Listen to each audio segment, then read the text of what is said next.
चौथा अध्याय। श्री सूत जी बोले, है साधु बनिया मंगलाचार करके और ब्राह्मणों को धन देकर अपने नगर को चल पड़ा। साधु के कुछ दूर जाने पर भगवान सत्यनारायण की उसकी सत्यता की परीक्षा लेने के लिए जिज्ञासा हुई। साधु, तुम्हारी नाव में क्या है?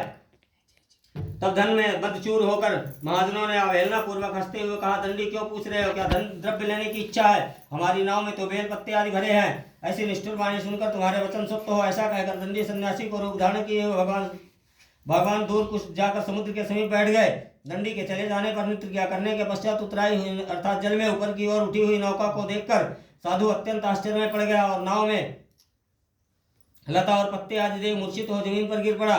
सचेत होने पर वाणी के पुत्र चिंतित हो गया। तब उसने दामाद ने इस प्रकार कहा, आप शोक क्यों कर रहे हैं? दंडी ने श्राप दे दिया है। इस स्थिति में वही चाहे तो सब कुछ ठीक कर सकता है, इसमें संशय नहीं आता। उनकी शरण में चलना चाहिए। दामाद की बात सुनकर वह साधु बनिया अपने उनके पास गया और दंडी को देखकर भक्ति पूर्वक उन्हें प्रणाम किया। आदर पूर्वक कहने लगा, आपके सन्मुख जो मैंने असत्य वचन कहे से असत्य भाषण किए थे, उन अपराध को क्षमा करे। ऐसा कहकर बारंबार प्रणाम करके वह शोकातुर हो रोने लगा। दंडी ने उसे रोता हुआ देखकर कहा, हे मूर्ख, रो मत। मेरी बात सुनो। मेरी पूजा से उदासीन होकर के तथा मेरी आज्ञा से तुम्हें बार बार दुख प्राप्त हुआ है। भगवान की ऐसी वाणी सुनकर उनकी स्तुति करने लगा। साधु ने कहा, हे प्रभु, यह आश्चर्य की बात है। आपकी माया से मोहित होने के कारण ब्रह्मा आदि देवता भी आपके गुणों और रूपों को यथावत रूप से नहीं जानते। तब भला मूर्ख मैं कैसे जान सकता हूँ आपकी माया से मोहित होने के कारण। आप प्रसन्न होइए, मैं अपने धन धान्य के अनुसार आपकी पूजा करूंगा। मैं आपकी शरण में आया हूँ। मेरा जो नौका में स्थित पूरा धन था, उसी तरह मेरी रक्षा करें। उन बनिया की बात भक्ति वाणी सुनकर भगवान जनार्दन संतुष्ट हो गए। भगवान हरि उन्हें अभिष्ट फल प्रदान करके अंतर ध्यान हो गए। उसके बाद वह साधु अपनी नौका को पर चढ़ा और उसके धन धान से परिपूर्ण देखकर भगवान सत्यदेव की कृपा से हमारा मनोरथ सफल हो गया। ऐसा कहकर स्वजनों के साथ उसने भगवान की विधि पूर्वक पूजन किया। भगवान की कृपा से आनंद से परिपूर्ण हो गया। नाव को पूर्वक संभाल के उसने अपने देश की प्रस्थान किया। साधु बनिया अपने दामाद से कहा, वह देखो मेरी रत्नपूर्ण नगरी दिखाई दे रही है। इसके बाद उसने अपने धन से रक्षक दूत को अपने आगमन का समाचार देने के लिए अपनी नगरी भेज दिया। उसके बाद उस दूत ने नगर में जाकर साधु की भार्या को देखकर हाथ जोड़कर प्रणाम किया तथा उसके लिए अभिष्ट बात कही। शेष जी अपने दामाद तथा बंधुओं के साथ बहुत सारे धन धान से संपन्न होकर नगर के निकट आ गए हैं। दूत के मुख से यह बात सुनकर वह महान आनंद विलन हो गई। उसने साध्वी से सत्यनारायण भगवान के पूजन करने अपनी पुत्री से कहा, मैं साधु के दर्शन के लिए जाती हूँ, तो शीघ्र आओ। माता का ऐसा वचन सुनकर व्रत को समाप्त करके प्रसाद का परित्याग कर वह कलावती अपने पति के दर्शन को चली गई। उसके भगवान सत्यनारायण रुष्ट हो गया। उन्होंने उसके पति को नौका के साथ धन सहित हरण कर लिया।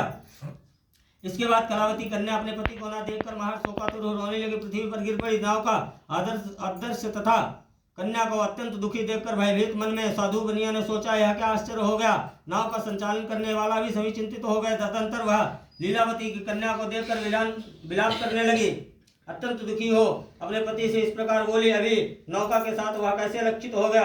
न जाने किस देवता की अपेक्षा से वह नौका हरण कर ली गई है। सत्यनारायण भगवान का महात्मा कौन जान सकता है। ऐसा कहकर स्वजनों के साथ विलाप करने लगे और कलावती कन्या को गोद में लेकर रोने लगी। कलावती कन्या अपने पति के नष्ट हो जाने पर दुखी हो गई। पति की पादुका लेकर अपना अनुगमन करने के लिए मन निश्चय कर लिया। कन्या ने इस प्रकार आचरण देखकर वह भार्या सहित वह धर्मज्ञ साधु बनिया अत्यंत शोक प्राप्त हो गया और सोचने लगा, या तो भगवान सत्यनारायण ने यह प्रण किया है अथवा यह सभी भगवान सत्यदेव की माया से मोहित हो गए हैं। अपनी धन शक्ति के अनुसार मैं भगवान सत्यनारायण की पूजा करूंगा। सभी को बुलाकर इस प्रकार का कहकर उसने मन में इच्छा प्रकट की और बारंबार भगवान सत्यदेव को दंडवत प्रणाम किया। इससे दिनों के परिपालक भगवान सत्यनारायण प्रसन्न हो गए और भक्त वत्सल भगवान ने कृपा पूर्वक कहा, तुम्हारी कन्या प्रसाद को छोड़कर पति के देखने चली आई है। निश्चय इसी कारण पति अदृश्य हो गया है। यदि घर जाकर प्रसाद ग्रहण कर पुनः आए तो साधु बनिया तुम्हारी पुत्री अपने पति को प्राप्त करेगी, इसमें संशय नहीं है।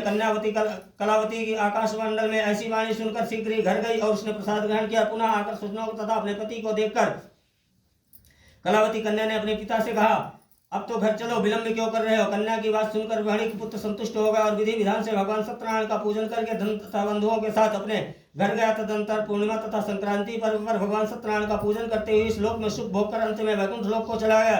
इति श्री रेवाखंड स्थान पुराण श्री सत्यनारायण कथाम चतुर्थ दशम पूर्ण बल वृंदावन बिहारी लाल की लक्ष्मीनारायण भगवान की श्री सत्यनारायण भगवान की व्यासी महाराज की